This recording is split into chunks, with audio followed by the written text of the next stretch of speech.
With Trump losing the 2020 election, it means he will lose a significant amount of power. As the President of the United States, he has gotten away with a lot of crimes. Had he not been president, things may have been different for him. But now that he's going to lose his title, could he lose his freedom too? Currently, there's a case being built against Trump citing more than 12 different incidents. So could it be that Trump will spend time behind bars? Could Trump go from presidency to prison?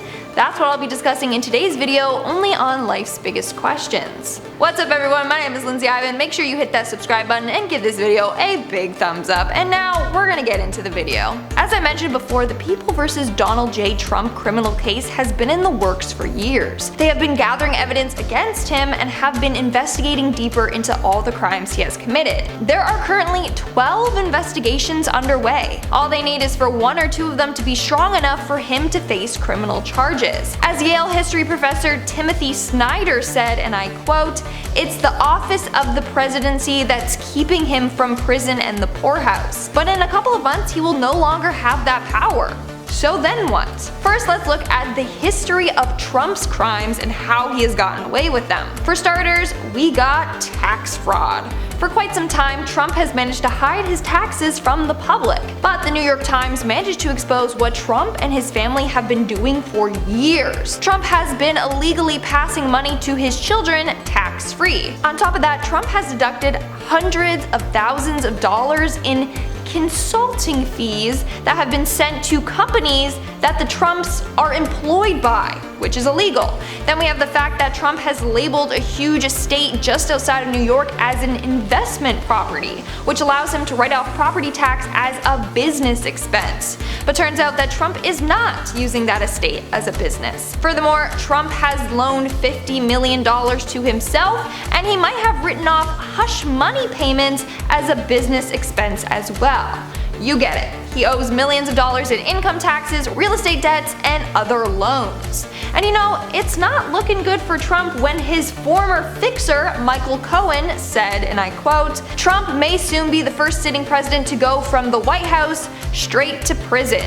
Cohen himself has pleaded guilty to multiple counts of tax evasion. Let's move on to Trump's bank and insurance fraud. Trump has forged a number of banking statements in order to receive lower premiums and interest rates on loans, which in certain circumstances is illegal.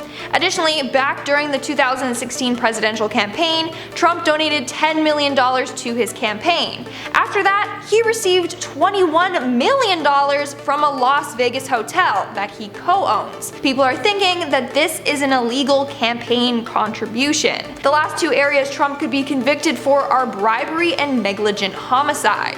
It's thought that Trump, and I quote, "paid bribes to foreign officials to secure favorable treatment for his business interests." This isn't proven yet, but they are investigating. And then we have Glenn Kirshner, a former federal prosecutor, that argues that Trump should be convicted of negligent homicide for the way that he handled COVID-19, arguing that he was way too chill about the pandemic, and as a result, hundreds of thousands of citizens lost their lives. Lastly, Trump has lied to investigators, committed obstruction of justice, and conspired with Russians to help him in the 2016 election. All these crimes come with a 5-year prison sentence per offense. So right there, that's 15 years in jail he could face. With all that and more being built against Trump, it seems that he should be worrying.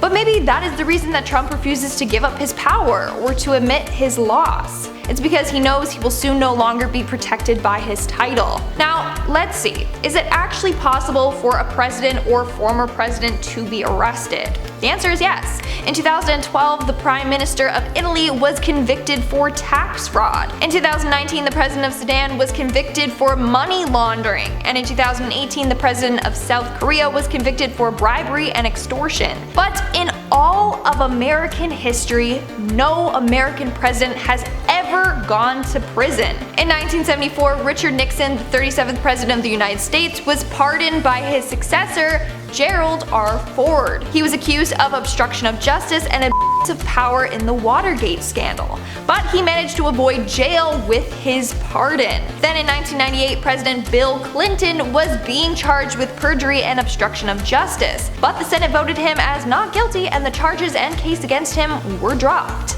So America has a history of presidents or former presidents being pardoned and their cases being acquitted, which makes many believe this is what will happen to Trump as well. They could have a stacked case against him and all he needs is to be pardoned and he's released. But then it raises the concern.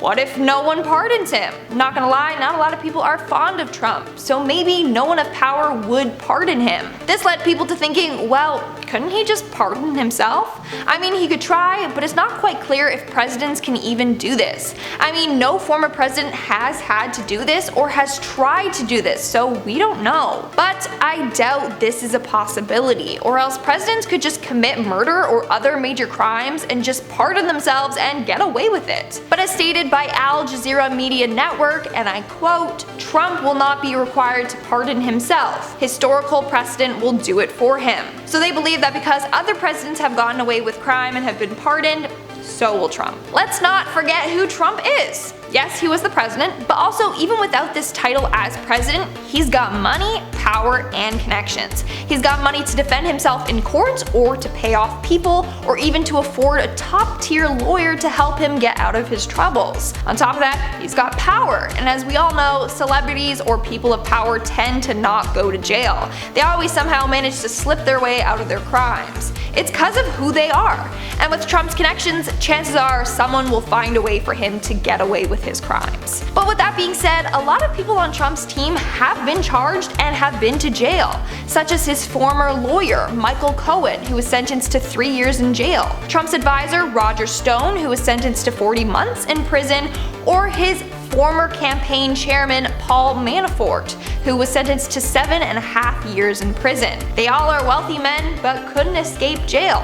So maybe the same fate will befall Trump and he will join his pals behind bars. On top of all this, Vice President-elect Kamala Harris stated back in 2019 that if she got into office, then the Justice Department would have no choice and that they should prosecute Trump after his presidency. Next year, when her and Joe Biden are welcomed into office, she may go after Trump hard, not stopping until he is prosecuted like she mentioned before. Which leaves me with this. Does Trump have enough power and connections to get himself out of this? Or will Kamala and Joe find a way to make him pay for all his crimes? In the end, it's Trump we're talking about. I can see him possibly being charged for his crimes, but knowing him, there's no way he will do jail time. But of course, let me know what you think in the comments below. And now let's move on to our comment shoutout portion. I'll be shouting out comments from my video, "What if the vaccine doesn't work?" Phoenix Storm commented, "This pandemic makes me appreciate 2019 more even though it was a really boring year."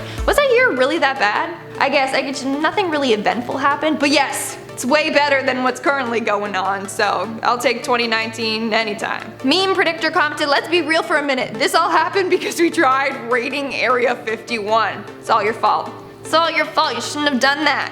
Seriously." Remember that when that was a thing though? Did it even happen? I don't even know, honestly. Bradley Roberts commented, "Since Lindsay has joined the team, the facts have made so much sense to me. Well done, LBQ, you are legends." Thank you, I really like that comment. I do a lot of research. Penny and Connor commented, "What if the new vaccine causes a zombie apocalypse? I wouldn't be surprised, honestly. It's 2020, anything can happen. So maybe watch out for zombies."